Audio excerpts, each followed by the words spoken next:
I've been writing for many years now. I've written for newspapers and magazines, and then about 5 years ago, was told, why don't you write a book? And then for the past 1.5 years, things just snowballed.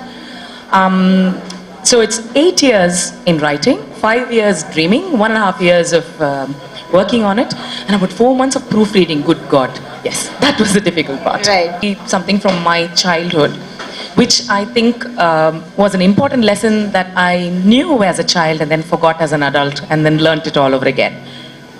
As a child, I was always encouraged to be brave.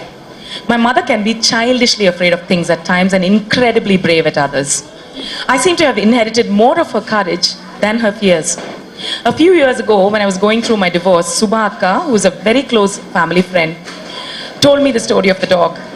One day, apparently when I was about 8 years old, a girl in my class was being nasty, and when I stood up to her, she said, when you come to visit Subha Akka, I'll set my dog on you.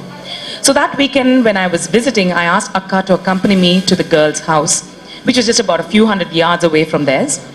And when we reached the gate, apparently I asked her to stand outside. I went in, rang the bell, and when the door opened and the girl came out, I said, where's your dog? Go on, let me see your dog. The girl got very worried, probably that I would complain to her mother, and ran away. Akka says I stood at the door for a second, pulled it close behind me, and slowly walked back to the gate and told Akka, we can go now. Full dadagiri even then. I actually don't remember this incident.